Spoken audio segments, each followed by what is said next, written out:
if we look at our table at the moment, we can see that it's not really showing as a table. There's no differentiation between the columns. It doesn't really look like a table, it just looks like a lot of text. So to do that, we're going to need to start targeting the table element. And to do that, what we'll do is, how we've done with our navigation bar, we're going to stick in a comment to say table settings, or if you want to do formatting, it's up to you. And then we're going to close that comment, and I'm going to now start to add and apply my formatting to the table now. So what I want to do is I want to target the table, and because this is a reserved word, we're targeting the table object. We can not worry about putting any ID for hashtags for IDs or dots for classes, and we're going to target the table, and we're going to give it a border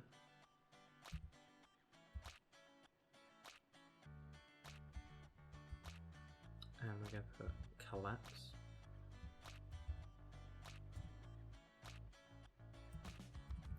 and we're going to set it to collapse.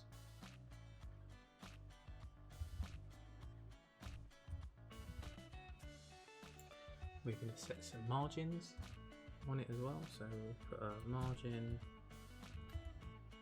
of 0 pixels. We're going to make sure that it's auto as well. Similar to how we did before, making sure things align nicely in there. And then we're going to close our bracket there.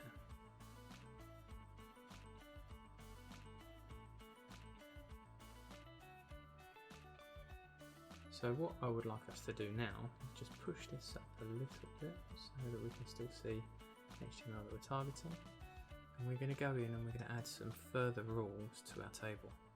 We want to target the table data, and we're also going to target the table head.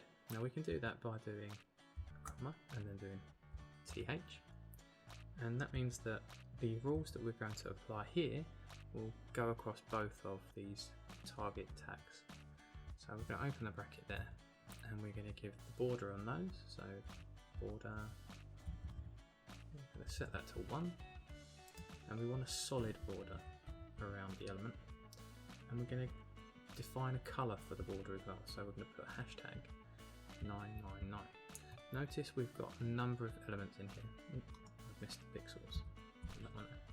So we're saying that the border is going to be 1 pixel, it's going to be solid, and it's going to have a specific colour. So border is going to be 1 pixel in thickness, it's going to have a solid line border, and the line of that border is going to be of that colour.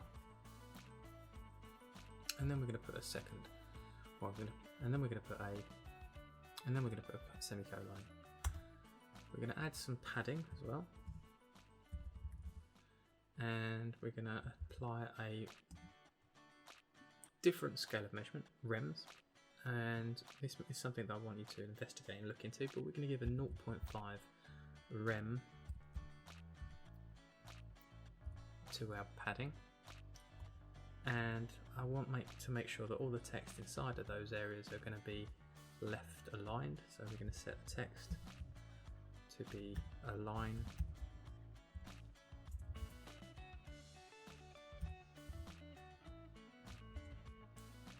and we set that to left, and then we're going to close that bracket.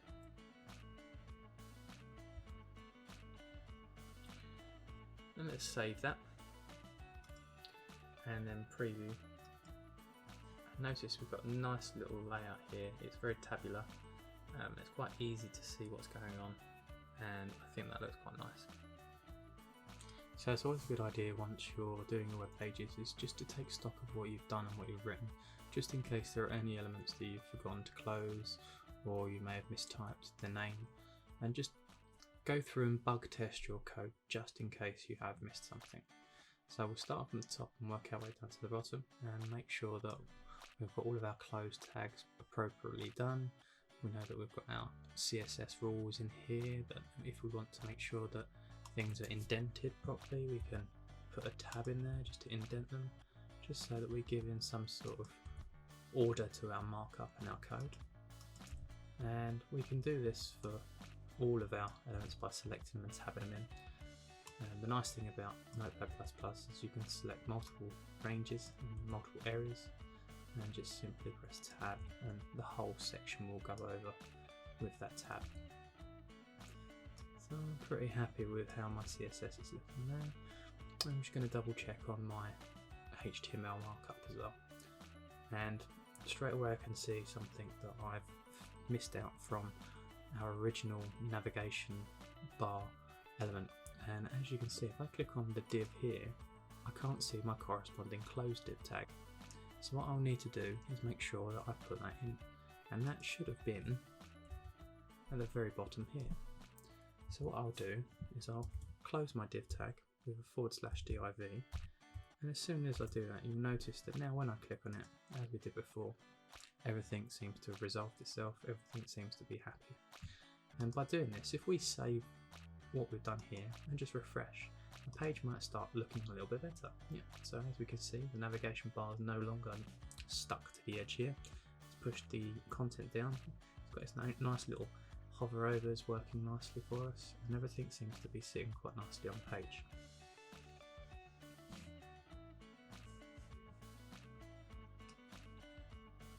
So as we're going through, we'll obviously resolve that issue with our divider, and we can see that we've got our section, we've got our content of dummy code in lorem ipsum, and we can see that we've got our flex container. And what I'm going to do at this point is I'm going to change the value on my flex container, and I'm going to change that to be a class rather than an ID, as I might feel that I'll have more than one flexible container inside of our web page. We might have more than one area where we're going to have flexible containers to divide up content within our website. So I'm going to sort that out as well. I'm quite happy with that. We'll scroll down further. You can see that we've got our paragraph tags there again, and we've got our close tag, our section, and our footer, our table, and I think I'm quite happy with that. So I'm just going to save and just again do a refresh and make sure everything looks like it's okay, and then it should be that we can move on to adding some more styles to our website.